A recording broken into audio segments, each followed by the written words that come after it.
And welcome back for another episode of the Angels March to October. After how good we did in last episode, we are on an all-time pace right now, mostly thanks to a massive 28-game winning streak, a record-setting 28-game winning streak. We start today with a record of 69-24. The Rangers, second in our division, amazing record of 57-36, and we're 12 games up. Now, the plan for today's episode, I would like to try to finish the rest of the regular season today, but we have a lot of games to go, so I can't promise we'll get there. We'll kind of have to play it by ear. It all depends on how much baseball they make me play, because there's a good chance that the further we get and the closer we get towards the end, the less games we might be forced into if we maintain such a crazy pace and keep racking up the wins like this. But I do want to start this episode again by kind of getting our bearings, seeing how the league is shaping up, seeing how we're doing as a team. I'll try and get through this part quick so that I do still have the chance of finishing the regular season today. I don't want to spend too much time on one thing. We're going to try and play at a bit of a faster pace, I guess. So first of all, let's see what the rest of the league is looking like. I mean, we're running away with our division, obviously,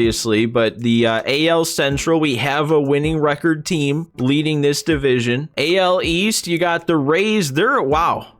Man, 64-31. They are not that far behind me. I mean, I guess they are kind of far behind me. It'd be what, like a 5 or 6 games back if we were in the same division. But the fact that they're even close after we won 28 in a row is kind of crazy. Over the NL, it's still a 4-team race, but as of right now, the Marlins are out front. In the NL Central, the Brewers have actually made a bit of a surge. They're only 3.5 back. Last time we checked in, it was the Cardinals and nobody else.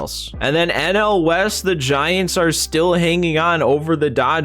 You could still say it's a 3-team race though, with the D-backs only 6 back. And now to take a look at how we're doing, let's look at some stats here. Man, you got Shohei. He has played and hit in every single game that we've played this year. He's batting .273 with 32 bombs. Trout though, I mean, he's having an amazing year. .367 average, .459 on base, .732 slugging. That is ridiculous. Almost a 1200 OPS. If there's one thing to be picky about, and this is so incredibly picky, I just wish his home run pace kept up. Like, I'm almost shocked he's almost at 27. I think we started last episode with a Mike Trout player lock, and he had either 18 or 19 home runs. So we played all last episode, probably 50-ish games with a 28-game winning streak in there, and he only added 8 or 9 home runs onto that total. You would think with how good the team was playing as a whole, he might have kept up that pace and been above Shohei at this point. I guess I kind of naturally sorted by home runs, but our whole team power is kind of showing up here. I mean, Hunter Renfroe with 21, Ramon Urias not really looking like he should be a power guy, and he's at 18, Taylor Ward at 15, Drury with 12, Max Stassi and TA with 11, Rengifo and Walsh with 10. That is a lot of players with double-digit home run counts. I mean, sorting by batting average, we got 5 players batting over 300, and the rest of them all batting really like over 250. It's only Rendon and Stassi who aren't. Maybe what's even crazier is if you sort by on-base percentage, you got all these dudes with crazy on-base numbers, but all the way at the bottom, we have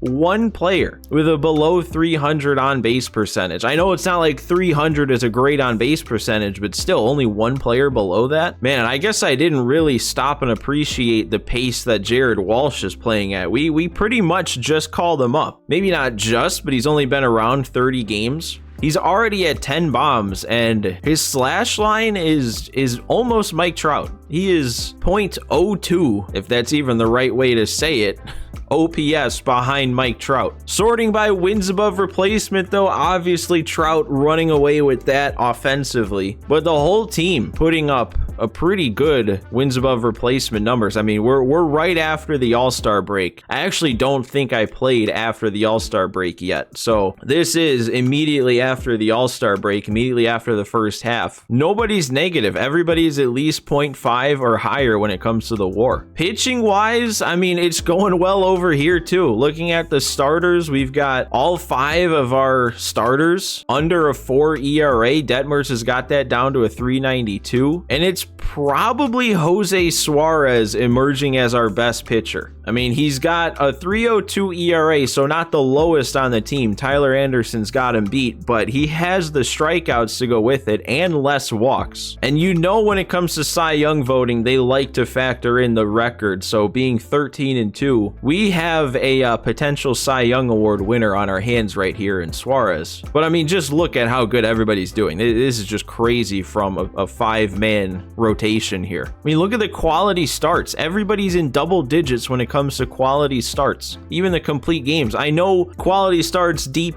outings, complete games, that's not unfamiliar territory when it comes to March to October, but still, these numbers are insane. Everyone has at least one shutout. So here are the wins above replacement numbers on these guys. I think Shohei was at 3.5 as a hitter also, so I don't think you can just add them together and say he's got a 7 wins above replacement. Like, I don't think that's how it works, because probably defense would be counted twice there, wouldn't it? The bullpen, even though we have still yet to see a trade pop up to improve this bullpen's still looking pretty good. I mean, the first guy, I guess, would be Jose Soriano, who we fast-tracked. He is a starter, but we have him coming out of the pen. He's only made 3 appearances, and one of them was a start, but he's putting up good numbers so far. And then Jaime Barria, 43 innings out of the pen with a 2.30 ERA. You got Tepera as a 68 overall, giving some pretty good innings. I mean, a 4 ERA for a 68 overall is not bad. Our 2 lefties, you know, not doing great, but they're also not getting used much, so I feel like you can't really judge that too harshly. And then Jimmy Herget is our closer. He's been our closer this year, 23 saves with a 1.64 ERA. I said this last episode, if this was real life and we didn't know anything about ratings and attributes, you would just think, man, we found a diamond in the rough here. Jimmy Herget is the guy. But knowing his ratings and all that, I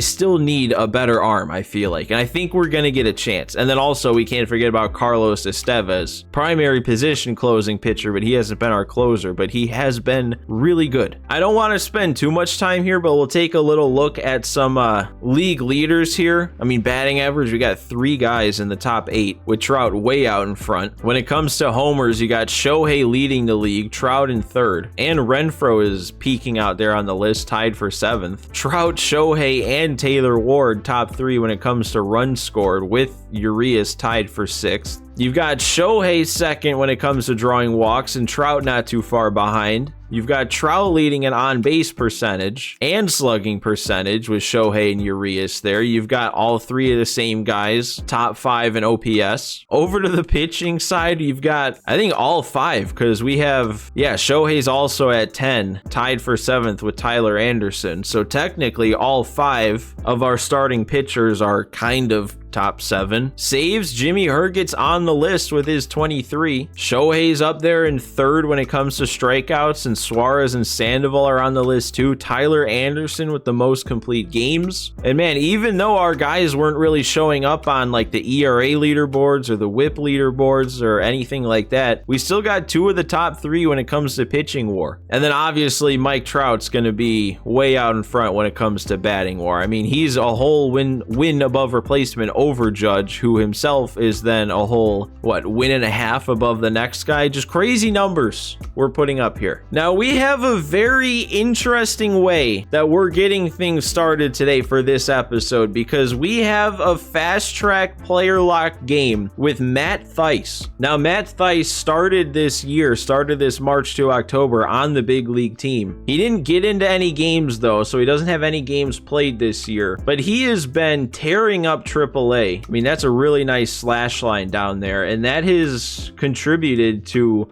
a pretty nice attribute boost for him. I mean, +8 and +3 to his contact numbers. But what makes this so interesting is he has a secondary position of catcher. And we've kind of had a catcher platoon working all year where Max Stassi faces the righties and Logan O'Hoppe faces the lefties. And even though Max Stassi's been having a pretty nice year, he's still probably our worst hitter overall. But the bigger thing is the fact that Max Stassi is actually playing worse against righties, which is supposed to be his stronger suit. I mean, he's got better contact and better power against righties, but he's only hitting .230, and then against lefties, in only 16 at-bats, he's batting .375, which, side note, only 16 at-bats, only 6 hits, but his contact versus lefties is going up +7. So each hit versus a left-handed pitcher is worth slightly over 1 attribute point that he's gained, which that's crazy. I don't understand how that works. But the point being is Max Stassi hasn't really been great at hitting the righties, which is what he's supposed to be here to do. And Matt Thaiss is a lefty bat who has good power against righties. And if we succeed in the fast track and then a subsequent call-up, we'd see that contact jump up to probably close to a 60 against righties. So we could see Matt Thaiss become our new starting catcher in that catcher platoon to face righties. I mean, it'll be a decision because we have to first have a good game with him down in the minors, and then from that point make the decision if I want to call him up, which even that I can't say I would automatically do because it's not guaranteed that I succeed in then his player lock up in the bigs to get that second rating boost. But I think I've rambled on long enough. It's time to actually get into it. It's time to see if we can turn Matt Thaiss into a pretty nice piece for the rest of this run. And do we actually have to face a lefty?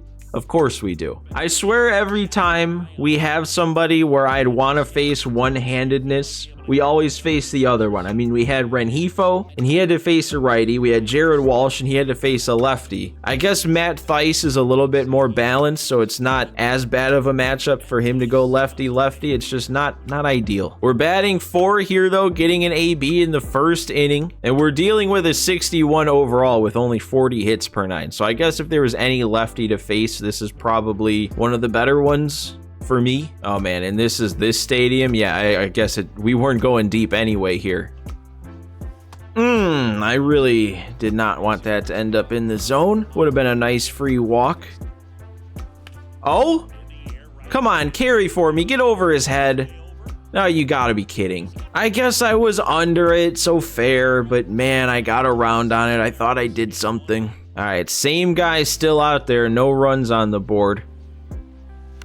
And oh my God, how? You know what? I thought that was a hanging slider. That would make sense why my PCI was there and I was a little late on it. Man, is the same guy still? I want to face a righty.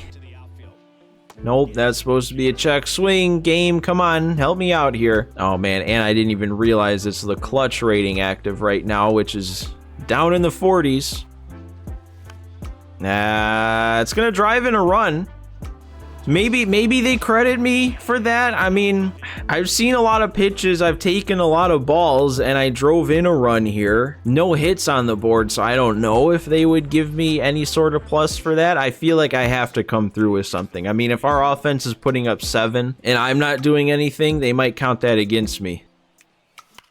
Oh, I was too early. I was so ready for that exact pitch, and I was too early. That one is not going to get through. That's another good swing. I timed it up. I should get one more AB though, right?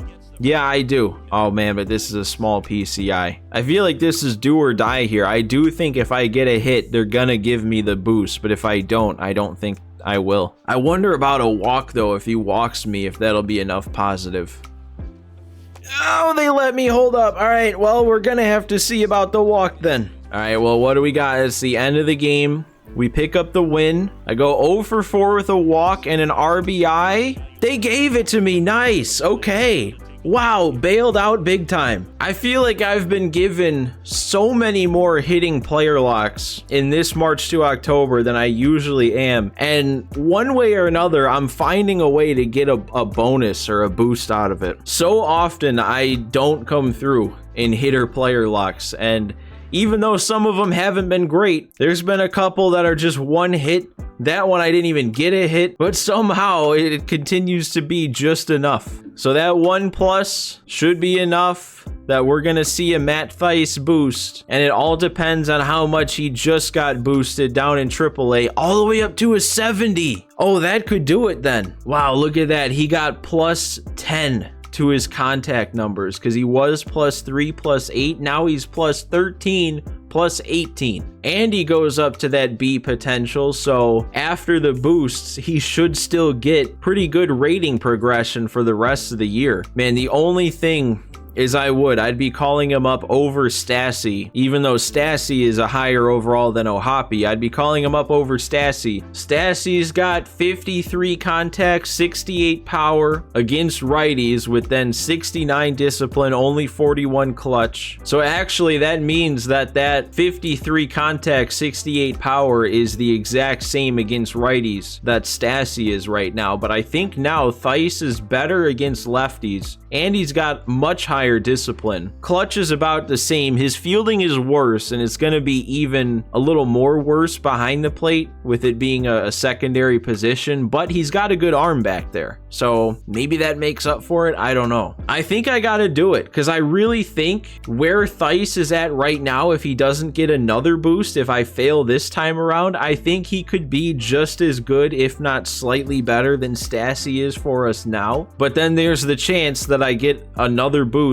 and he gets even better. So to me, I feel like this is obvious then. So I think I'm committing. I'm doing it. We're bringing Matt Thaiss back up to the bigs and Max Stassi. I guess that's it for you, man. We'll see you next year on the White Sox. So there he is, Matt Thaiss. Angels uni back on. Oh, and they already know. They read my mind. They got him in at catcher here against righties right away. And now here we go. Our big league player lock for Matt Thaiss to get him yet another attribute boost. At least I think so. I guess I didn't pay attention to what it said up top, but it should be another attribute boost. So let's go then. It's against Houston. Division matchup. What do we have? It's Urquidy to face. We get to face a righty. Man, it's another one of these games of the week. We keep getting these in this Angels March to October. All right, man, this is big. We're batting 9, so we're gonna get probably one less at bat than we would if we were batting higher up in the order. We gotta make it count. Come on, man, let's just go deep and lock it up right away. If I can just take him deep right now in this first AB, then I don't have to worry. We would have already secured a boost.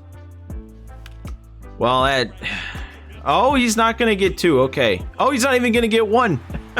I mean, that doesn't really help in the scorer's books. That still goes down as a 0 for 1, but it could have been a double play. And if it was a double play, I don't know on the back end behind the scenes if that would count even more against me. Ooh, okay. Next AB, we're coming up down 3 now.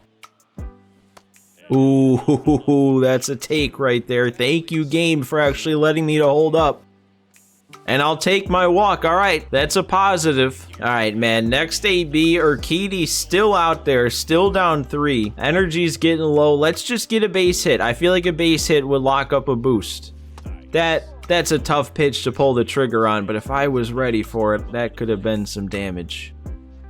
That's some damage. Perfect, Matt Thaiss. Oh, that feels so good. That is such a relief. I was all over that. Absolutely destroyed. 110 off the bat. Matt Thaiss is securing himself another attribute boost. He's going to be a 75, maybe 76 overall. What a turnaround. I mean, from being the first guy, if I remember right, that we sent down, didn't even get to play a game in the bigs this year before getting sent down, and now he's going to be a pretty major piece of this lineup, really. I mean, it has a 75 or 76 overall, starting catcher against righties.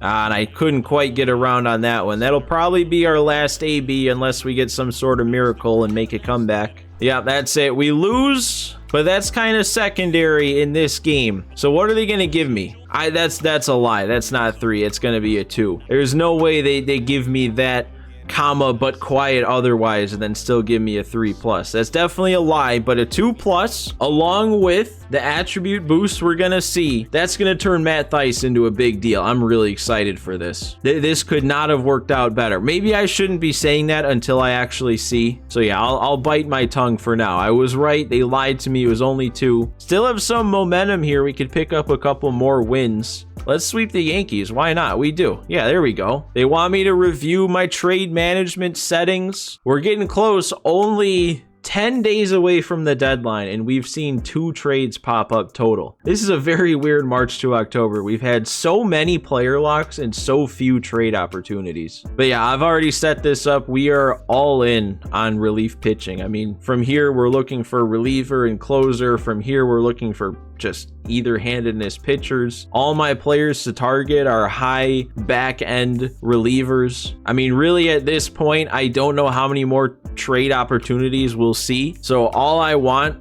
out of one more is just that one big arm. That is my sole focus. We're all in on trying to get a big arm. They are gonna let me play Pittsburgh here though, try and get a little bit more momentum back. Now let's see about Thaiss. Where is he up to? He's a 76. Oh my god, another +10 to the contact. He's up to 63, 71. The power against righties is up to a 70. And honestly, the sneaky potential best part is that discipline all the way up to a 91. I mean, that high of discipline in March to October, in my experience, is so huge. Like, we're gonna see some really high walk numbers and a really nice on base percentage for Matt Thaiss to go along with what should be solid numbers when he's swinging the bat too. He's already hit his 2nd home run and drawn 3 walks total. And man, I mean, this makes me think I have been complaining about the lack of trade opportunities we've seen, but remember, right away to start this March to October, I was looking for a catcher, I was looking for a relief pitcher, and even though there's still only 76 overalls, we've gotten both a catcher now and a relief pitcher via fast tracks and then call-ups. We have Matt Thaiss, we got Jose Soriano earlier. So yeah, we do still have the platoon active, even though now, I mean, you could even make the case Matt Thaiss is better.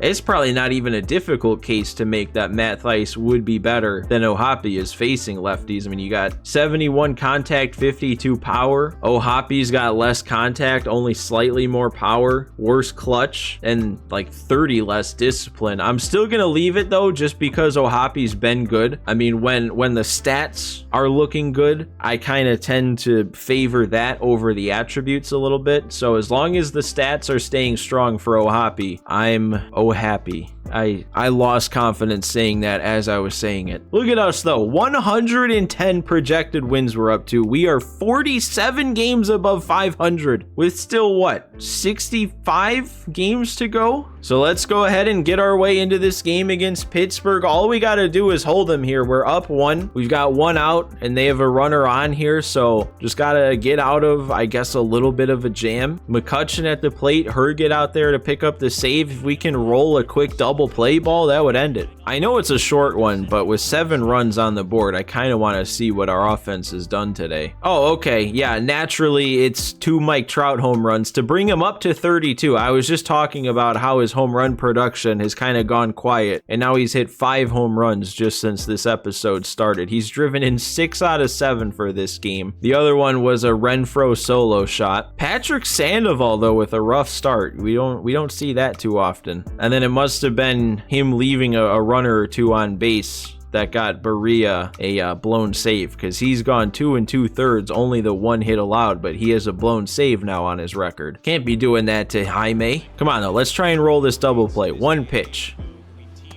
2 pitches. Well, all right, well, I guess we'll just have to strike him out then. That works too. We still need 1 more out. Grounder up the middle. Let's throw it to first. I don't know.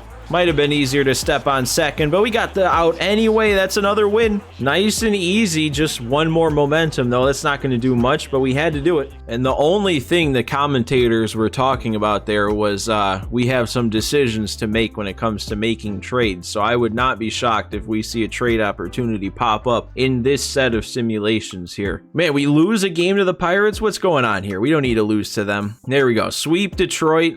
And we don't. No trade popped up there. We're really only going to have one more opportunity, if that. We're 51 games above 500 now. Somehow our projected wins only went up by 1 though, but we have another one here with a 1-run lead, and all we need to do is hang on to it. So let's just go. Let's not waste any time. We're hopping right in. Tepera out there on the mound already has given up a run. Hopefully I can take him out. Well, I can't take him out yet. He needs to face probably one more batter. I wouldn't want to put Herget in anyway. But again, I want to see what we've done here to put up 5 runs. We've got another Matt Thaiss homer. That's 3 for him now. He's driven in 2. Everything else, though, has just been base hits and walks, though. Detmers went 7, allowing 3. Nice start out of him. He must have had a bad one in between, though, because now his ERA's back up over 4. Let's maybe get an out in your appearance here, Tepera. If you don't get an out here, I'm going to take him out, and he's going to go 3 batters without getting an out. I just was talking about how he's actually doing pretty solid for his overall being down where it is. Can't have you falling apart now at this point in the year, especially if we're not going to get a chance to add more arms. Come on, Tepera. Okay, no, we're good. Let's maybe put this slider in a bit better of a spot here this time, though. Oh, we got 2. Why? Okay, I thought I saw that. Why is Tim Anderson a 59 fielding rating now, though? Wasn't he a 61? How did he go down 2 all of a sudden? He was still a bronze. He got the ground ball hit to him to end the last game, and he was a bronze. And we get the strikeout. All right, I had trouble throwing strikes with Tepera there, but we still get 3 outs in 2 batters. And we have Matt Thaiss leading off here, so for 1 extra hitter, he's going to be the only one who's batted so far in this episode.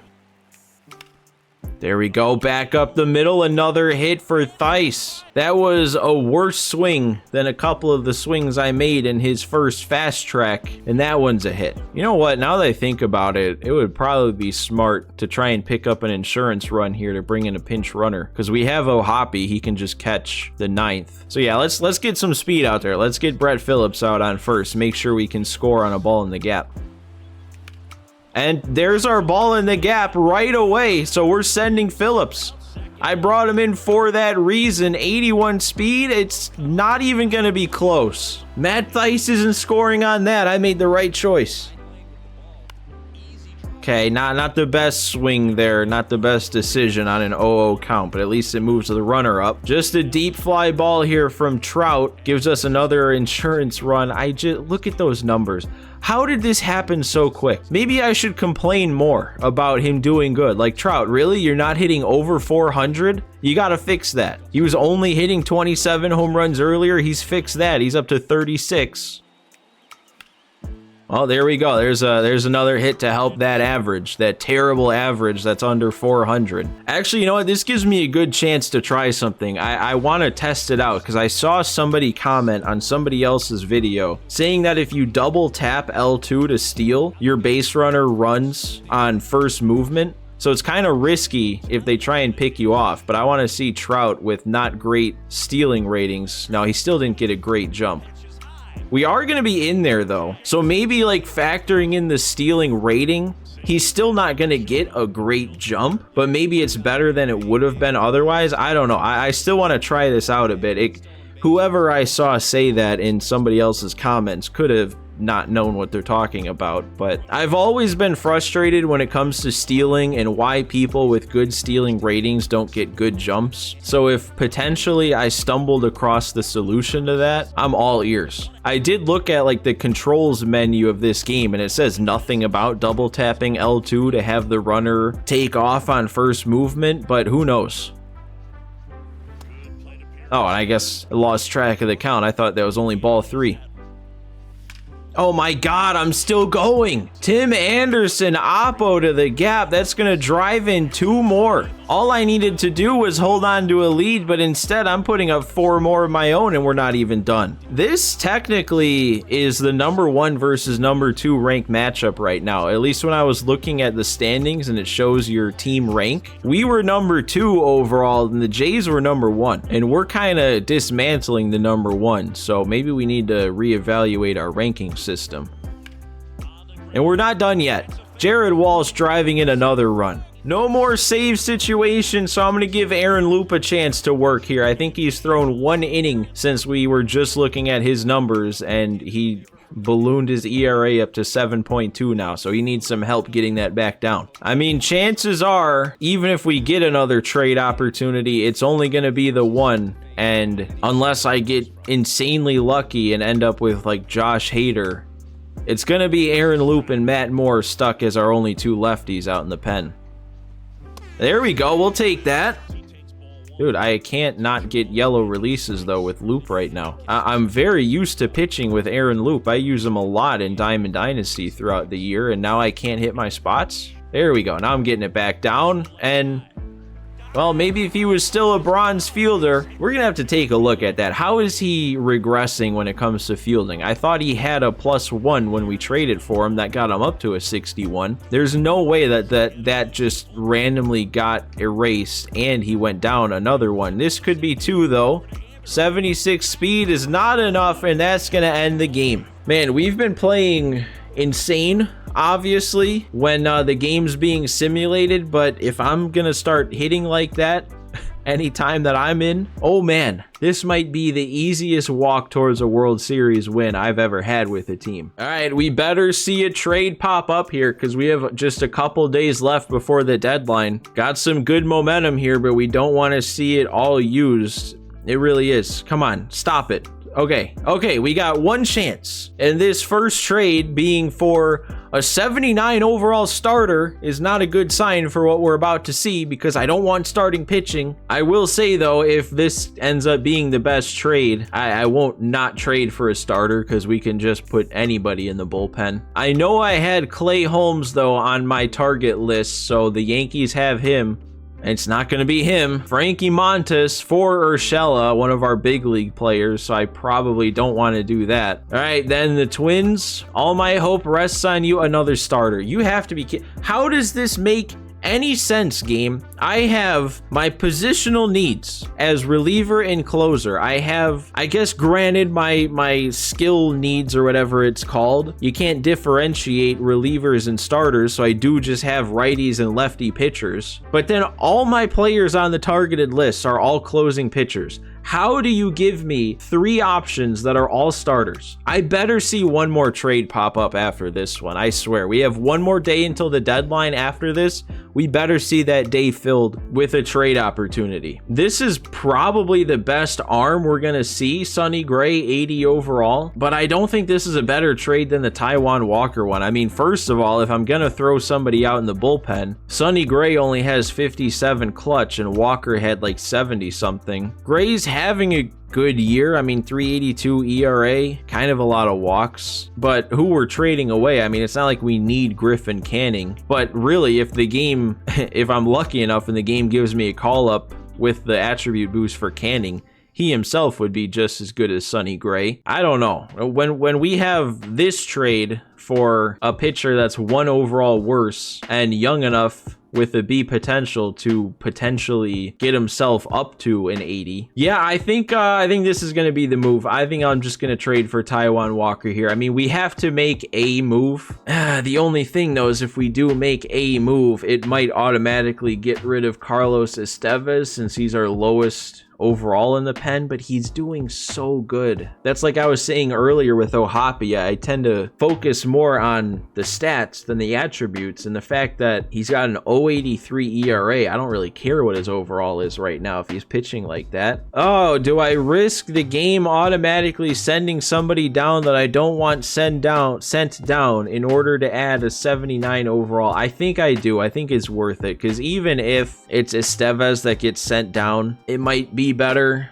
to be adding a 79 overall to the bullpen. I don't know. This is tough. Oh man, is this even a good move, or would I be better off rejecting it? I don't know. Because Walker doesn't strike anybody out. He's kind of giving up a lot of homers this year. He's given up a lot of hits. That FIP is up pretty high at 461. I guess it's not really higher than his ERA though. It's not like his per nines are great. Only 62 hits per 9, 57 Ks per 9. I do like his pitch pitch mix. I do like his velo and break, I guess. Dude, I don't know. I almost like the idea of just keeping our team intact that we've been doing so good with anyway. Even if Taijuan Walker would be just marginally better, I don't know. I don't know if I want to do it. If my gut isn't 100% in favor of trading for any of these guys, I don't think I'm going to do it. I don't think I want to upset the balance of this team. I know this is our last chance at a trade, but if it's not a good trade, I'm not going to force it, you know? I guess though, since these guys are starters, if I did trade for them, we'd get another player lock. We'd get to pitch with them in a start, which would give him a chance at a performance boost. So not an attribute boost, but he'd still get the +1, 2, and 3 to make him play better. But still, that's not a guarantee.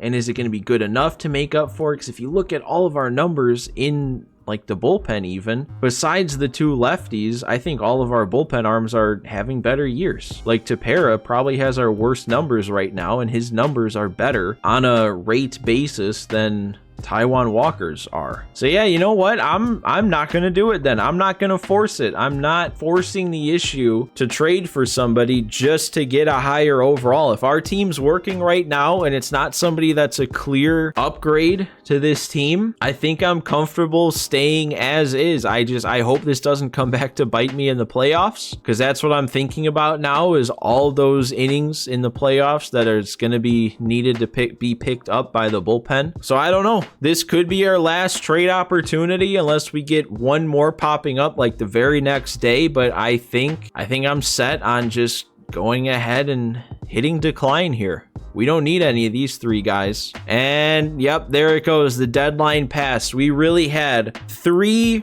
total trade opportunities pop up, and only 2 of them I took. That's like a record low. I mean, really, I swear every other March to October I play, you get probably 5+ trades popping up. And we only got 3, and we didn't get a single one for a reliever. Like, I don't think any of the 3 trades we saw, the 9 total options, I don't think a single one of them was an actual relief pitcher. That's what I normally trade for every March to October. You load up the bullpen by making trades, and we didn't get a single relief pitcher offered to us. That's crazy. Looks like our auto draft, though, kind of popped off here. Not like this matters. I guess they're not high overalls, but look at those potentials. I just thought this was funny to point out. The Mets drafted a guy by the name of Max Powers. He's got no power. Man, and another weird one. The Twins ended up with the generational prospect of the draft. 99 potential, 80 overall to start, only 18 years old. But it's a very weird build. Look at this guy. He's got 96 stamina, but only a 3-pitch mix. Fastball, cutter, 12-6. He throws heat. I mean, 3 pitches throwing heat. This would make for a good bullpen arm, a good relief pitcher, but 96 stamina. I don't know. That's a weird one. I don't know. Again, it doesn't matter. It's not like we're going past this season. It's just always interesting to see what happens in the draft. But man, this is it. This is gonna have to be the Angels team that takes Shohei and Trout to the promised land. They're doing a good job up to this point. I just know I'd feel a lot better about things if we had that one big arm that could lock down a game. And I was right here. Tim Anderson does have 61 fielding, so I don't know why his fielding went down to a 59. I don't think, at least I haven't thought in the past, that those coaching attribute modifiers applied to March to October. I've never really seen that before apply, but I don't know. Maybe he was tired, which again, that's something that you can't really control when somebody sits. Maybe that's all it was. Maybe his energy was low going into that game and it affected his ratings. I don't know, man, but this team, I mean, Trout really is working his way up to a 400 average. He's up to 37 homers. He's surpassed Shohei. The top 7 players in this lineup are all on fire right now. We've got everybody batting up over. I mean, everybody's so good. This is just insane. I thought the Mets season I had in my last March to October was like the best thing I've ever seen. This Angels team, if we keep it up for these last 2 months, it's going to blow that Mets record. out of the water. So let's just keep the dominance going here. 2-2 tie, top 7 against Seattle. Runner on first. Basically a 3-inning game from this point. That's how we'll treat it. Hopefully I should be able to pitch with Jose Suarez a bit here. 6 innings deep. He's going pretty good. 71 pitches. He's got a little energy. I'll at least leave him in for this first AB against the lefty. He might just sack bunt though if that little tip is to be believed. And it's a Shohei day. He's accounted for our offense. He's got a double, he's got a bomb, he's driven in both runs, and he's stolen a base on top of that. It looks like Suarez, I didn't notice that, he has no earned runs allowed. I don't like that. I gotta be honest. He made the error. Jose Suarez himself made the error, and that would have to be the only way that those 2 runs are unearned. I feel like when the pitcher makes the error, they should just be earned runs. Like, he's the one who messed it up. You know what I mean? This has got to be at least 1, right? That was a really good bunt. Oh, I don't know. Tom Murphy is good against lefties, isn't he? Like, really good. Yeah, I mean, it's the clutch rating, but yeah, that power's way better against lefties for Murphy, and then also the next batter, Haggerty's way better against lefties. I think I'll just... Man, I wanted to pitch... Our starting pitching's been so good, and I feel like I haven't pitched with, like, any of them. But we'll go back to Jaime. I'm definitely used to pitching with him. I mean, really, though, it seems like we've had so many player locks, and when it's not a player lock, we've entered in so deep into the games that it's not the starting pitchers anyway. And there we go. 1 pitch to get that pop fly to center. Hopefully... Come playoff time, usually you get a lot more time that you get to pitch with the starters. So if nothing else, we'll see those starting pitchers come playoff time. There we go. Ground ball rollover out of the inning, no runs allowed. Let's put up some of our own. We got David Fletcher to lead things off for us. Our whole team's been really good. He really hasn't been. Yeah, and I'm just popping it up. Couldn't quite get the bat around on that. Oh, Hoppy against the righty getting himself on base. Look at that. Look at him. He's batting .306. He's a 68 overall, batting .306. Did I just do something big? Taylor Ward, can that carry for me? Not quite. Yeah, I was just a little bit under that. I just didn't know how generous the game was going to be. Ooh, that completely had me fooled and it stayed in the zone. Unfortunate. Man, I'm looking at the bottom. We have Mike Trout on a 17-game hitting streak. I also just saw that we're at 10 wins in a row. Again, we're on another big winning streak. And there we go. That might have been a check swing, actually. Ooh. Inside out swing. That's why you want to face Julio Rodriguez with 2 outs if you can. 2 out, nobody on. Hopefully that double won't do much damage. And there we go. We sit down Teoscar. Double doesn't mean anything. All right, we got to deal with Diego Castillo. I was hoping to maybe get another inning from Chris Flexen, but got to face a tough one now. There's Trout. That's gone. That is so gone for 38 on the season. I don't know how that wasn't a no-doubter. That was absolutely destroyed. I don't even know how to describe it, but you know those where it's like not a perfect swing, but you feel it. I don't know if you feel it in the controller or the sound or both combined, that it was just hit hard. That was one of those. That was absolutely annihilated. I'm honestly really tempted to just want to leave Jaime in. I mean, he's got so much energy. He's gone so good. But no, I gotta trust Jimmy Herget. I mean, he's legitimately one of the top closers in the game right now with those numbers. If you don't bring in this guy with a 1-run lead in the bottom of the 9th, then what are we doing? We're there, though. All right. I was kind of worried there. He was very patient at bat, and then I left one over the middle. He hit it hard. Ooh, that stayed in the zone. And the grounder, somebody's got this. Oh, we got a bad throw, though. Scoop it? No, Walsh. Man, that was a brutal meter. I was going to make a comment about how Tim Anderson's fielding badge is back up to a bronze. And then he goes and does that, and now we're going and doing this. What are we letting happen here? All right, Tim, another shot, another brutal meter, but I got it that time, and we'll wrap that one up. That was very close to being something I'm very used to as a White Sox fan, with Tim Anderson errors leading to a loss at the end of the game. But we pulled through. 3 more fireballs, and I think it might actually be 3. I don't think it should be lying to me. We didn't come in with a lead, so I don't see why it wouldn't be 3. So what do we got going for us? It is 3. Gives us a pretty nice size fireball. If we really were on a 10-game winning streak and now it's 11, I don't see why that would have to end anytime soon. Oh, okay, never mind. There it goes.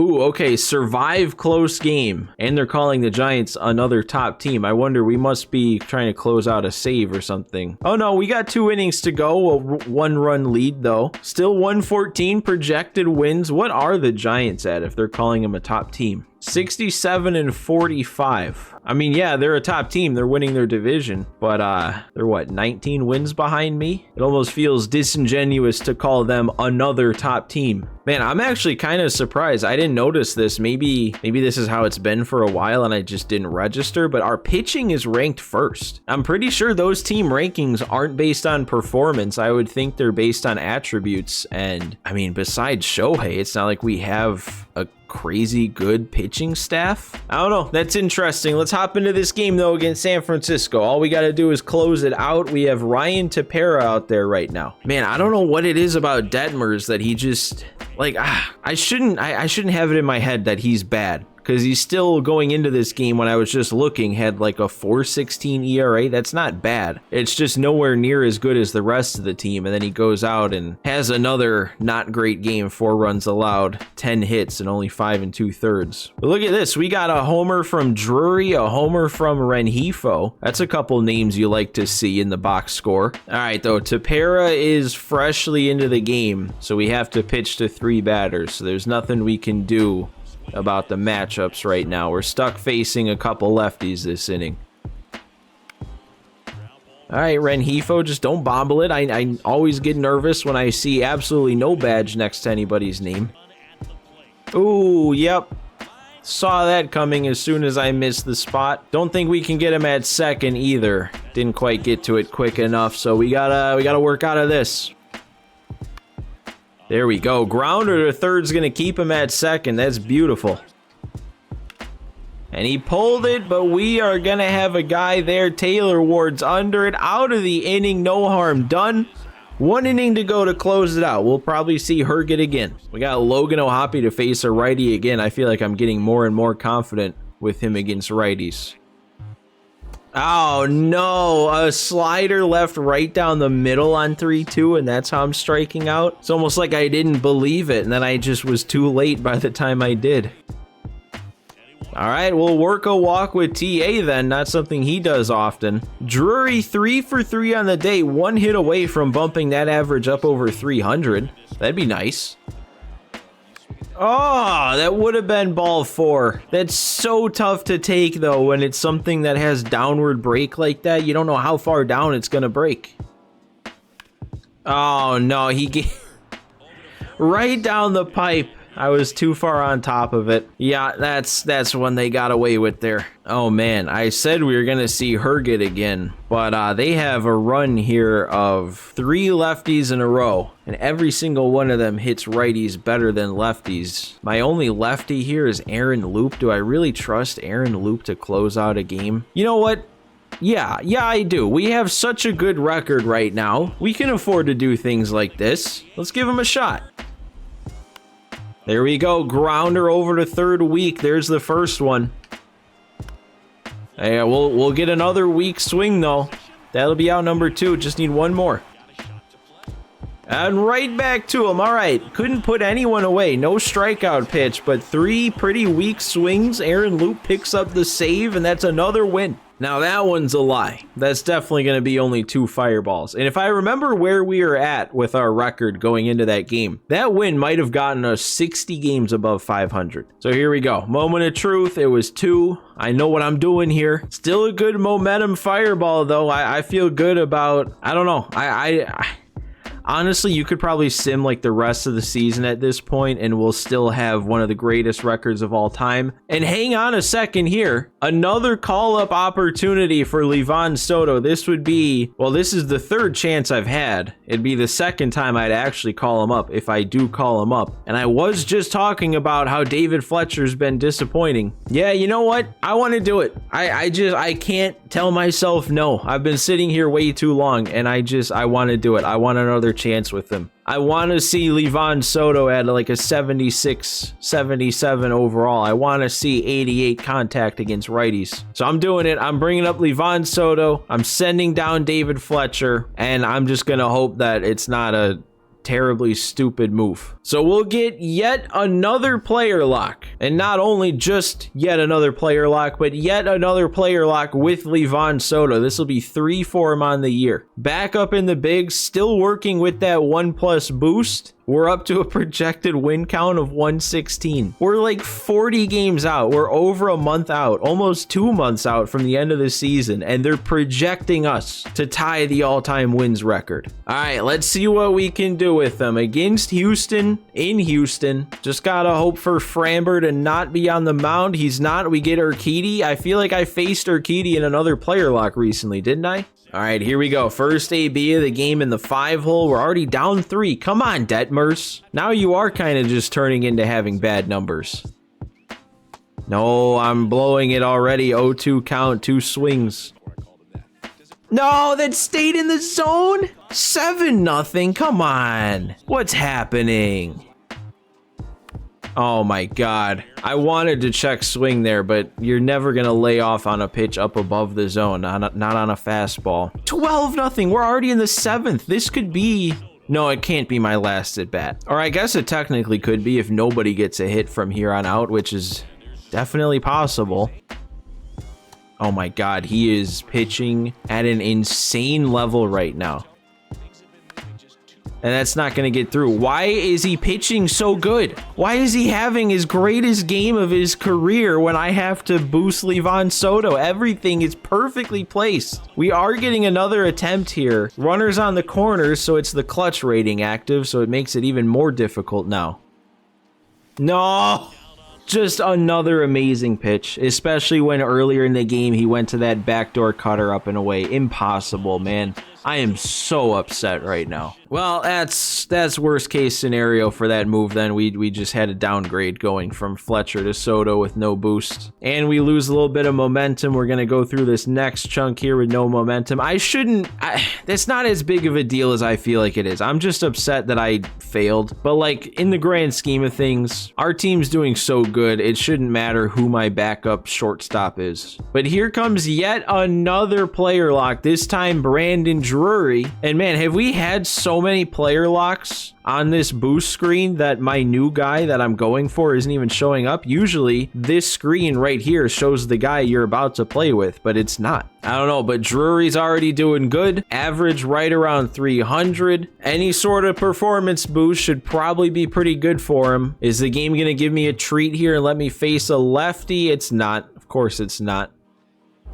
I can't see that. With how the sky is looking right now and his release point, I did not see that pitch. Hardly saw that one too. That would have been a pretty good one to pull the trigger on, wouldn't it? Man, I do not have a good feeling about this. Hopefully that situation's gone by the time we're back up again. Yeah, there we go. Should be able to see now. Oh yeah, much better. That's not going to carry though. It made it all the way to the track. All right, we brought the game back. Tied. Eflin's still out there. We have the bases loaded. What's the clutch on Drury? This could be a really good spot. Only 66, I guess technically better than just being the contact. There we go. All right. Doesn't matter. That should drive in 2 with 85 speed, and it will. We have the lead, and we have already a pretty good case here at hopefully having a positive player boost. All right, back up here with Drury. We now have a 7-5 lead, still ahead by 2. Another righty out there, so clutch rating being active is good. That's not going to get through, is it? Oh, man. I caught a glimpse there at the end. I guess it wasn't a good swing. I felt like I waited back on it, but I was off. Oh, we're down? Really? What's happened to our pitching in these last 2 player locks? All this good work that our staff has been doing, I feel like is coming undone. We just gave up 12 against Houston. That might go.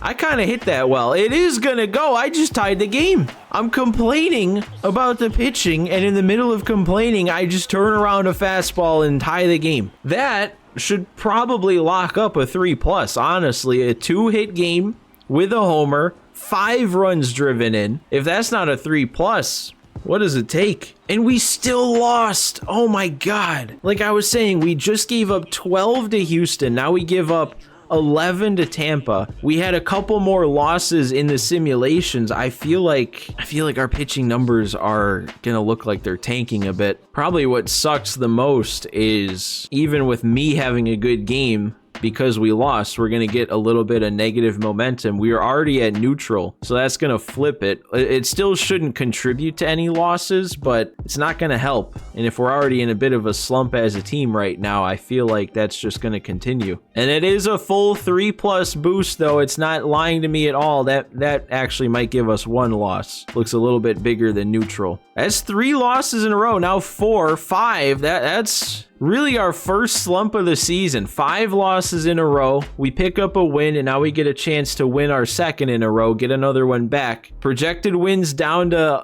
what is that, 114. I don't know why I was confused. I guess that might not be our first slump stretch of the year. Looking back at around the 40 to 50 game mark, we had a couple pretty straight horizontal lines there, looking about the same. But it hasn't happened much. I mean, man, you can't tell exactly how many losses that is, but before those 5 losses in a row, I feel like I'm only seeing 7 losses worth of horizontal zigzags since about the 50 or 60 game mark. I mean, like after that second horizontal line, probably around 50 to 55 games after that, and then until the 5 losses in a row we just had, did we really only lose 7 games? Because that's ridiculous if that's true. Oh, and I didn't even all that looking at the graph, and I didn't realize how impossibly difficult of a situation we're in. I mean, this would give us the chance to instantly turn it around, because this would set us on fire in terms of momentum if I can do it, but it's not easy. It's not very doable. We already have 2 outs in the bottom of the 9th, and we're down 2, so both these runs need to be driven in to keep the game going. I guess let's see who's at the plate. Oh, Brett Phillips. Yeah, I know, he should be able to handle it. Actually, Brett Phillips in the game, that should mean we have Trout available, right? Yeah, I'm not seeing Trout in the lineup up there on the Jumbotron. I could probably bring Mike Trout in, although Brett Phillips does have a homer on the day. Yeah, we have a Brett Phillips homer along with Shohei's 42nd homer. Offense having a good day. Again, it's the pitching that's kind of falling apart. Look at that. Jaime's ERA is up to 2.93. No, not him. Tyler Anderson with a rough start. But yeah, this is clearly the spot where you bring Mike Trout in. That's an interesting accolade to show under his stats right there, of all the different awards he's won. That's very hittable. I don't know why I'm so off on that. Yeah, no, I kind of deserve that with how bad I missed the last pitch. I mean, that's bad.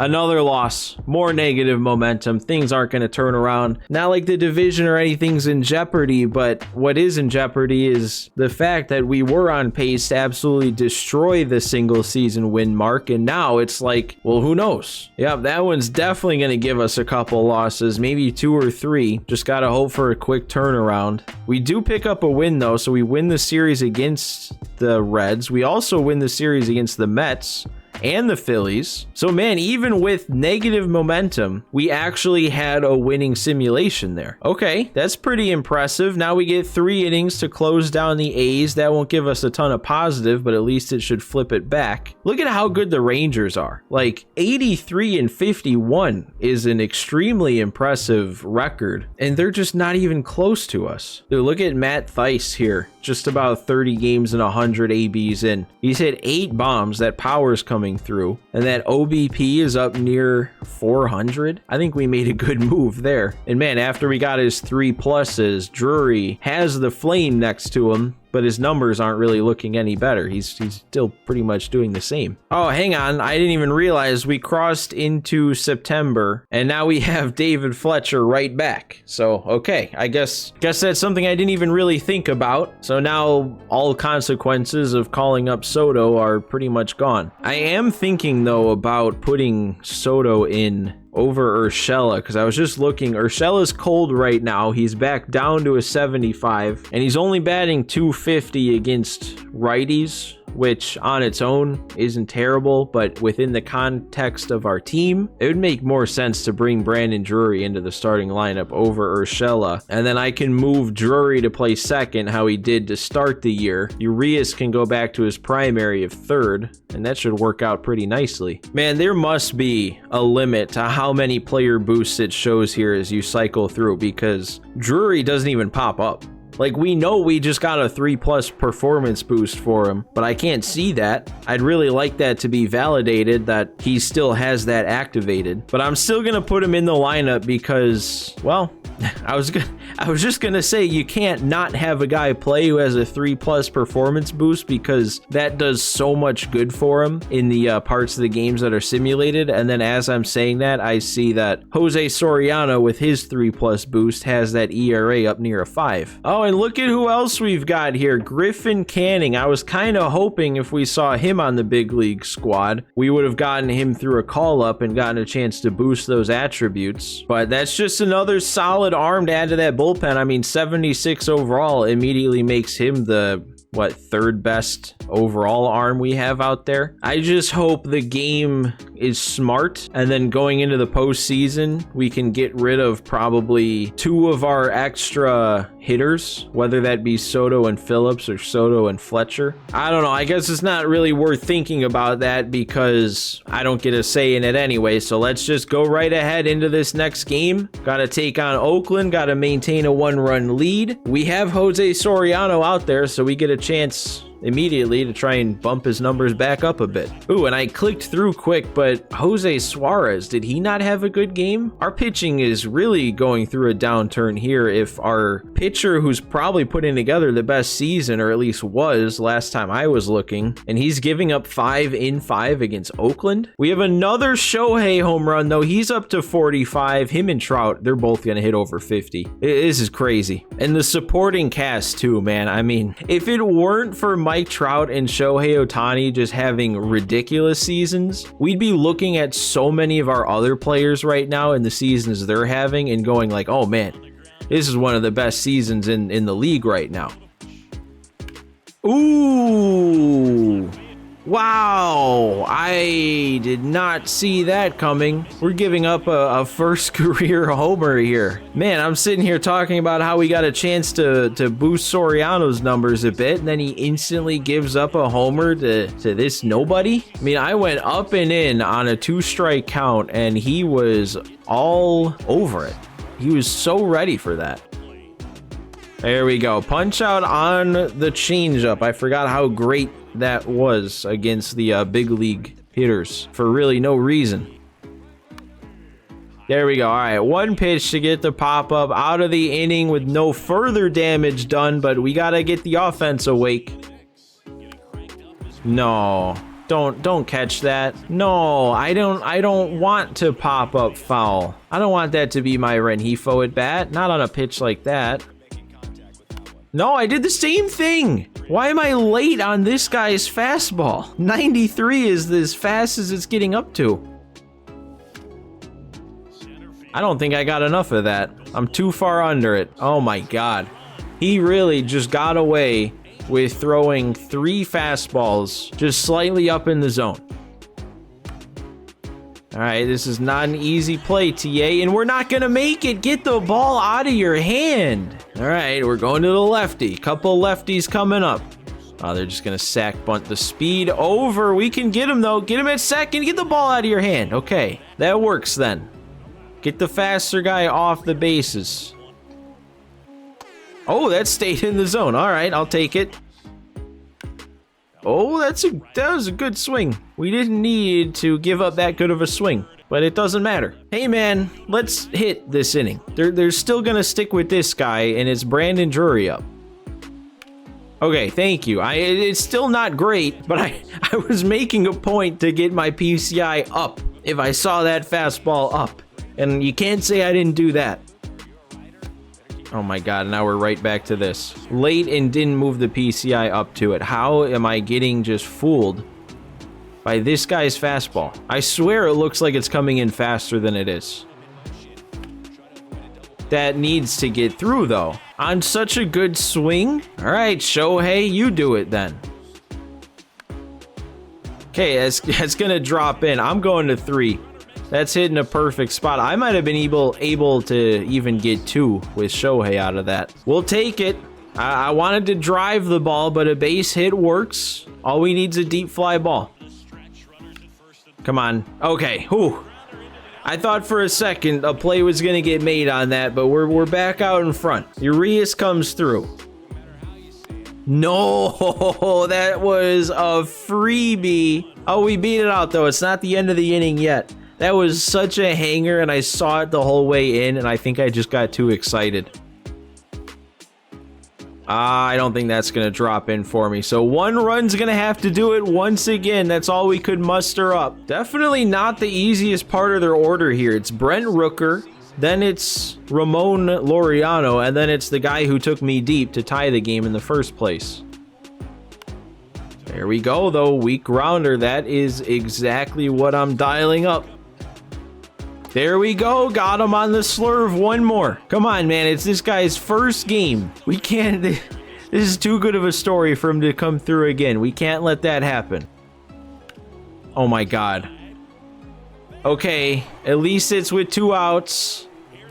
I don't think I'm going to get him at second. Not quite. Who is this guy? At least it's a 2-out double. There's no damage yet. No threat yet unless I give up another base hit. And that's going to do it. All right.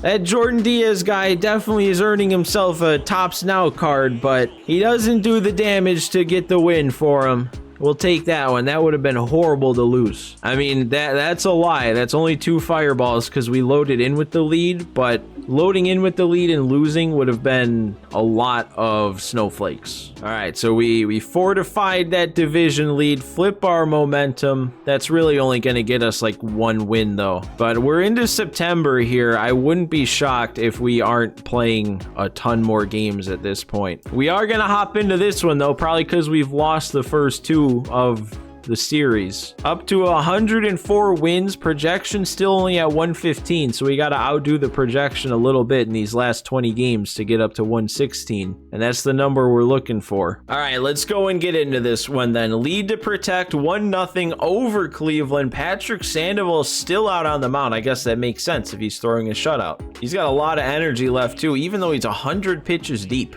Wow, look at that. I'm not gonna give him the longest leash here though. I mean, it's still at the end of the day only a 1-run lead in the 8th inning here, but that's a great way to start. 1 pitch, get the first out. Another grounder. That one's gonna get past Drury though. A little bit more up the middle on that one. Oh, he's gonna go on this. Throw him out, O'Hoppe. Nice. Get him off the bases right away. Let's end this. Let's not let Miles Straw beat me here. All right, I'll take it. I wanted the punch out. We'll take the jammed swing there.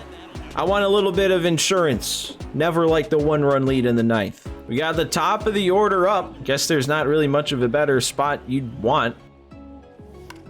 There we go. Taylor Ward doing leadoff hitter things, slapping it the other way. Tim Anderson has infected everybody else on this team by the looks of that. This is definitely an interesting lineup we've got here today now that I'm realizing it. We have David Fletcher playing third. We've got Brett Phillips in center. We've got Rendon at first. I guess that's it. I guess that's the only 3. And there's a 4-pitch walk. You don't want to put the 2 guys on in front of Brett Phillips. I'm leaving him in this time. Man, this dude sucks all of a sudden. Nothing's even close. Look at these 3 pitches. You can't even see number 2. And he walks the next guy. That's 2 4-pitch walks in a row to bring up Shohei Ohtani with the bases loaded. What are we doing? And they're leaving him out there. That's just inhumane. Shohei hit a homer his last at bat. That's where the 1 run came from. I never looked into that. I can't help him out. Look at this. He still has thrown 2 pitches out of the zone. If I just don't swing, we're looking at 10 balls in a row. 11. I don't know why I was so, well, I do know why I was so swing happy. It's bases loaded, nobody out with Shohei. And then I don't swing at the one that ends up in the zone. Yep. Tim Anderson, there we go. There's our insurance. We're going to get 2 around. We'll send him to third also. Why not? Didn't really want to, but Brett Phillips is so fast, he made it to second before the guy rounded third. Rendon, you can't be hitting that on the ground. New pitcher comes in, throws a fastball right down the pipe, and we're grounding into 2. All right, well, at least that insurance gives Sandoval a chance to finish this game with all that energy left. I would not have kept him in if we had a 1-run lead. Maybe not even with a 2-run lead with where they're at in the order. There we go. We got Jose Ramirez swinging. Ooh, and it's a good thing we did because we're giving up extra bases here with 1 out. I mean, we have that 3-run lead, so I don't feel like I need to take Sandoval out yet. Leash got longer when we put up 2 more runs. Ooh, he turned on that, and Taylor Ward got the worst jump I think I've ever seen. Not going to try and go for third. I was hoping he would. Would have been a nice free out to end it. Well, I guess Ahmed Rosario is just as much of a free out. Complete game shutout for Patrick Sandoval. He's 1 win away from 20 on the season. That first line probably is lying to me, but we'll get that extra fireball, so it should be 3 more today. And that's definitely going to strengthen our bid for the greatest regular season record of all time, or at least most wins of all time. I always forget there was the one team who had the same number of wins as those 2001 Mariners, but they played less games, so they technically have a better record. And look at what we got here. It took all the way until middle of September, but we're finally getting a player lock with our best player, and it's as a pitcher. Finish a no-hitter to set the team on fire. We're back up to projected at 116 wins. We're at 107, and actually doing the math here, we have 17 games left, and we need 9 wins to get to 116. That's basically a 500 record. That's a 9-8 record from here on out to get to 116. We're not playing 500 baseball. We're gonna blow past that. The real mark we need to see if we can beat is a 121-41 record, because that's what I just did with the Mets in my last March to October. That one's gonna be a little tougher. We don't have much leeway on that one. We can only lose 3 more games to tie and only 2 more to break that one. Finishing a no-hitter player lock though is huge for momentum. It is usually an 8 fireball situation, maximum meter if you pull it off, and that would definitely help us to not lose 2 more games. We have an 8-run lead to work with, which is even better. We have a walk on the board, so it's not a perfect game. I can throw nothing but junk, and I don't even have to worry about it. You don't need a shutout to get a no-hitter. You don't even need to win the game, but obviously we want to win the game. But yeah, plan is to try and throw nothing but junk here. And then I immediately miss with a splitter and ends up in the zone. That's an out though. See, I feel like whenever it's one of these situations though, the CPU is at its best. The CPU does not want to be no hit. Like I'm talking, they do not swing out of the zone. Usually I will give up the hit at some point, usually early on. That could be it. That is going to be it. Yep, he beat it out. That's a tough way to do it too on one that doesn't even get past the infielders. He has 97 speed. He might not be beating that out. That sucks. That's on me though. I missed my spot. David Fletcher's playing short and he's got that weak arm. Can't say though that like if Tim Anderson was there, he makes that play, because Fletcher might have gotten the good animation because he has diamond fielding, but Tim Anderson, even with a better arm, might not have gotten the throw off as quick. Now, I guess now we're just pitching to end this game. I missed again on that curve. That's going to drop. Oh my God. You know what? That would have been a lot more infuriating than an infield hit, if I'm being honest. If I had to take my pick between the last 2 hits to be how I lost my no-hitter, I would definitely take the way that it happened. Why can't I not hit my spots with Shohei? There we go. Another one that I get a yellow on, and it stayed in the zone, but we pick up another punch out. Shohei's definitely in the mix for a Cy Young award too. He's pitched over 200 innings. He has a lot more strikeouts than that. Probably on the verge of 20 wins, if not there already. I haven't checked. Oh man, another one. I missed another one and we got a strikeout on it. Perfect. Dude, what is going on? I swear, 2 degrees. 2 degrees right, and you're giving me the yellow. Well, what was the difference there? That was literally, wait, what? Wasn't the last one 100% accuracy, 0.01 seconds off and 2 degrees off, but they gave me the perfect the second time? There we go, that one's a dot. Jeez, dude, another hanger I left in the zone, but Shohei must have gotten mad about that no-hitter being broken up because we've struck out everyone since. That's not going to be a strikeout. I think we'll get there. Yeah, we will.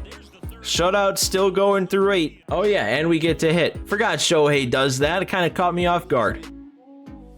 Oh, there he goes. 1 pitch, perfect swing, 10-0 lead. Just casually having one of the greatest game of all time, probably. It's got to be up there. I mean, he hit that one off the windows. That's the most no-doubter you can hit. And here we go. Let's go for this complete game shutout. Just a casual home run off the windows in the top half of the inning, and now we're going for the complete game shutout. Pop up, I'll take that myself. Shohei does everything else himself. There we go. Ooh, and a broken bat against the guy who broke the no-hitter. Oh, man. Oh, okay. Had to listen to my commentators there for what we were jumping for. I was like, we didn't throw the no-hitter. Why are we jumping around? But yeah, that wins us the division officially, as if it was in doubt.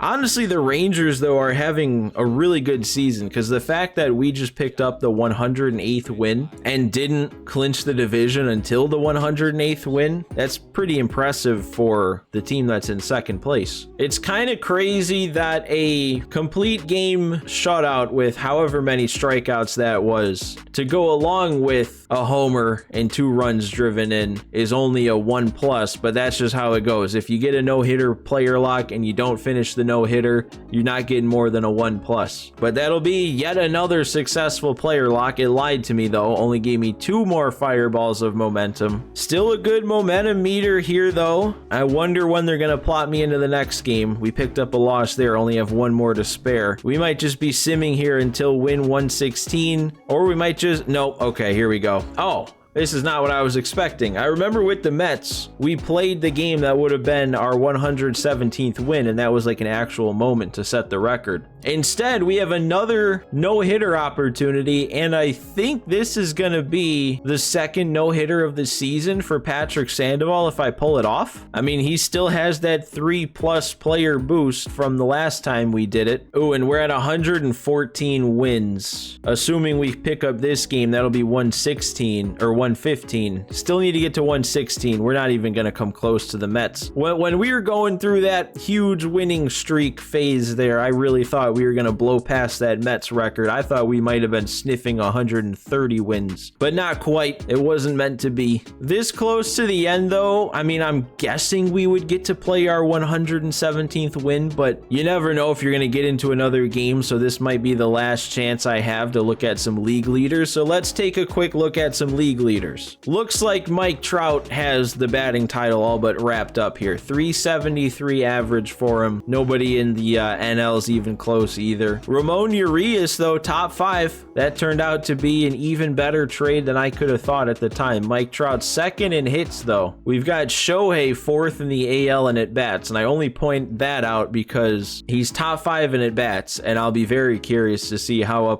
high up on the list he is for innings pitched. We have Ohtani and Trout at the top of the list for home runs. Judge isn't too far behind though, so Trout's got to keep things going here this last couple games. Stay out in front. I guess Juan Soto's right there too, because we have the entire MLB lead. Shohei and Trout at the top for runs batted in, although Trout is tied. Shohei and Trout at the top for most runs scored. We also have Ramon and Taylor Ward there at the bottom of the list, tied for 6th. Trout leading by plenty when it comes to on-base percentage, but look at Ramon there in 3rd. Slugging is also Trout. I mean, that is insane, dude, because Ohtani has more home runs than Mike Trout.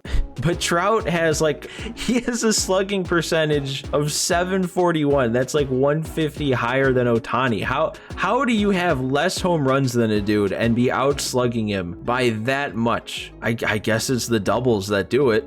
That's the only explanation, or it's also the fact that Trout has less at bats, because he actually has to rest games. Ohtani's an animal, and he'll just DH every game along with pitching. Trout obviously leading in OPS, a nice, just solid 1,200.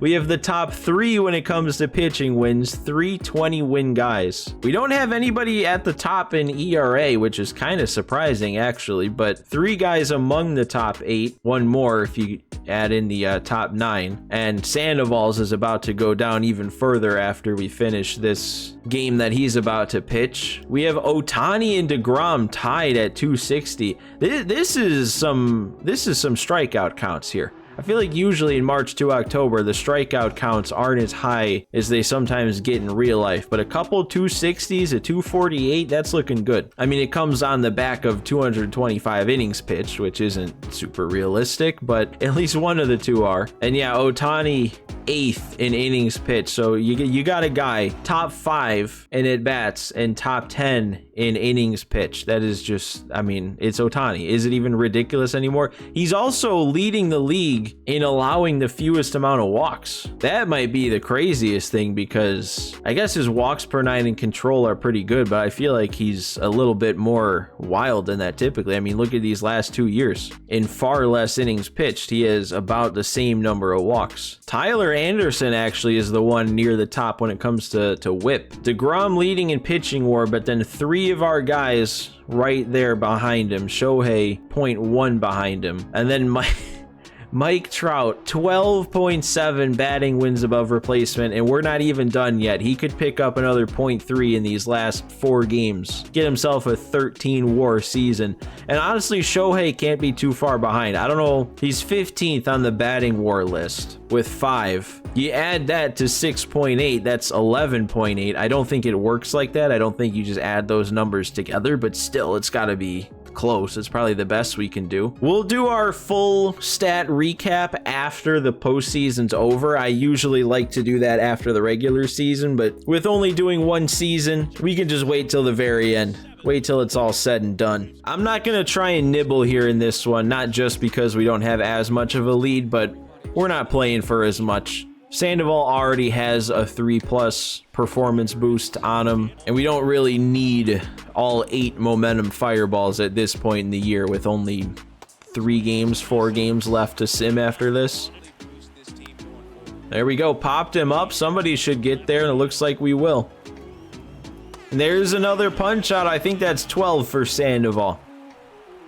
And there's another one, 13 punch outs on the board, and we still have the no going. I mean, this would definitely be an interesting Cy Young conversation, because like Patrick Sandoval, as we were going through league leaders, I don't think his overall season numbers are like at the top to put him in a Cy Young conversation. But if you throw in the fact that he still is having a really good season and he's probably top 10 in most things, even if he's not, you know, top 2 or 3, but then throw in that he's had 2, never mind. Okay.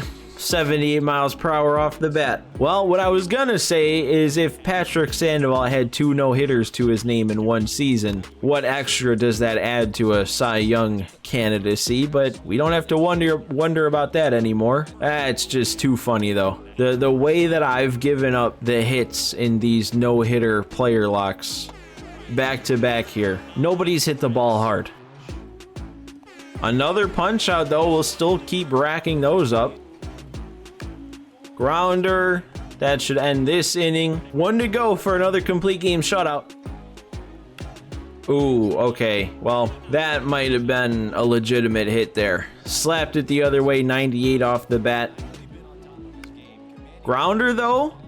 We gonna turn this quick enough? 63 speed? We didn't get it. Man, that was a weak throw coming. Oh, because he got knocked down. Okay. That one probably doesn't need to be getting through now, does it? Grounder, that one's gonna be hit hard enough to turn 2. There we go. That'll end the game. 21 wins for Patrick Sandoval after that one. Is that his second complete game shutout of the episode? Because I did, well, not only is that his second complete game of the episode, I guess that's what I was thinking, but it's also the second complete game just since I've sat down to record this part, which started with that game against Cleveland. We've played 3 games since I've sat down for this chunk of recording, and 2 of them have been Sandoval complete game shutouts. Well, I'm guessing if it lied to me with Ohtani, this is probably also another lie, so it's only going to be 2 momentum fireballs, but we only have 4 more games left to sim, and we might not even sim them all if they have me play for the 117th win. Now, I wonder what that does. Getting a 1+ boost for Sandoval, like, does that erase the 3 he had before, or does that somehow add on, or is it just negated completely? And yeah, we'll get the chance to set the all-time regular season wins record here with win 117, and it should be easy going here. We got a 5-1 lead against Oakland. We'll just go ahead and cruise our way to the end. However, there is one thing I want to check on. Yep, he's not quite there yet. I said at the beginning of this season I wanted Mike Trout and Shohei Ohtani both to have 50 home run seasons. Ohtani's done it. He's at 52. Trout's 2 away. So we just gotta hope that somewhere in those 5 runs we've scored has been a Mike Trout home run. And then maybe I'll get the chance to pick up another one on my own. We have another game where we get to use Shohei on the mound. He's still going into the 8th inning. Plenty of energy too. We might be seeing another complete game with a starter. Gotta check though. What do we have? No Mike Trout home runs. We got a Walsh homer. Gets him up to 20, which is impressive with him only playing like half the year. There we go. Up above the zone sits down Manny Pena. There's another strikeout today for Shohei. I mean, these last 2 innings here, this is like trying to get Shohei into that Cy Young conversation here. He's probably already in the conversation, but there's a lot of other dudes in the conversation. If we can finish out another complete game, pick up some more strikeouts along the way, that can't hurt. There we go. That one stayed in the zone. That works. Whatever works. Oh, look at the bottom. They're talking about Jose Suarez seeking the Cy Young Award. So, man, we've got like 4 guys. Maybe not Tyler Anderson, because he lacks the strikeouts and the wins, maybe? I don't remember. I'm getting off track here, and it's breaking my concentration. But we have 3 dudes just on my team who could be going after the Cy Young. I know when we were looking at all the league leaders, DeGrom had to have been in the conversation too. Oh, come on, TA. We got to make a play here.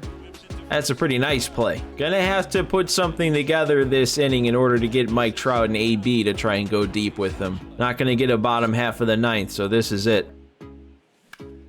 And that's not hit into a good enough spot there. Need to go the other way with that. Oh, come on, stay fair. Stay fair. Oh, it's off the pole. I'm so excited I did that because the commentators were just talking as he was stepping up to the plate that Drury had 99 career home runs. So that's 100 career home runs. I thought it would pop up. I thought there was a little special like milestone graphic that would come up when somebody hits a milestone like that. But how about it? 100 career bombs for Drury. Thice, come on, get through. Run it out. Oh, he actually did. Look at the wheels. Just need 1 more hit and no double plays, and we'll get Trout up to the plate. Oh, that's going to do it. Taylor Ward to the gap. Probably not going to push it with 29 speed. We'll keep him at 3rd.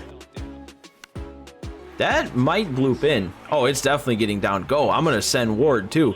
71 speed. They threw it to the wrong base. That's a 2 RBI bloop hit for Ramon Urias. Oh no, they're bringing in a new arm to face Trout, and this dude's actually tough. He's got a hard sinker. Or no, he doesn't. He must have used to. Either that or I'm thinking of somebody else.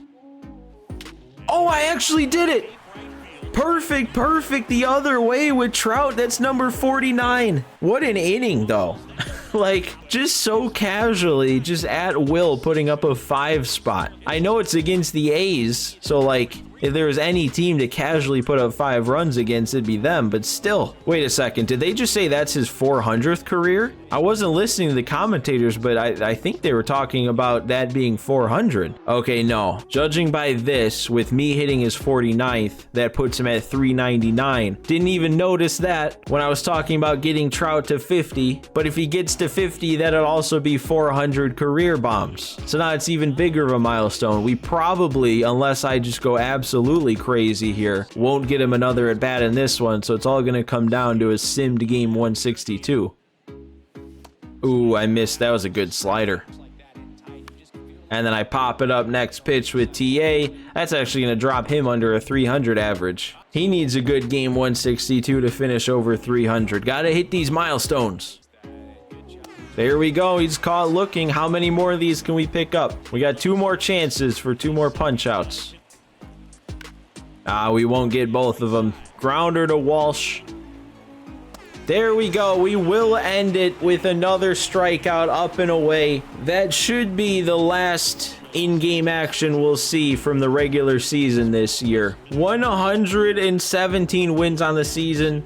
That's a record. Not quite a record in our universe, though, with the Mets getting up to 121 in my last March to October, but still, I would say a pretty okay season. May as well pick up win number 118 also, right? It's just the A's in this last game. And we do. Why not? Blistering second half, only +10 on the expected win differential, though. That's kind of crazy to be expected at 108. All right, we're facing the Jays, though, in round 1. And man, after a whole year of playing Nationals March to October and then the Mets March to October, I'm gonna have to change everything I say to say ALDS, ALCS. I'm definitely gonna mess that up. Let's see, though. Did he do it? Did Mike Trout do it? Did he get that one more? He actually did! Yeah! Oh, I'm so happy. We got Mike Trout his 50 home run season. All right, well, that is a nice note to finish this episode on. We've got the postseason coming up next. I aim to break it up like I broke up the Mets one. We're going to play through the division series, the championship series. That'll be next episode. And then, not to get too far ahead of myself, but assuming we make the World Series, that will be its own episode. So those of you still here making it all the way to the end, make sure you do me a favor, hit that like button for me, and if you're not subscribed to the channel, I think you should hit that subscribe button. But thanks for watching today, guys, and I will see you next time.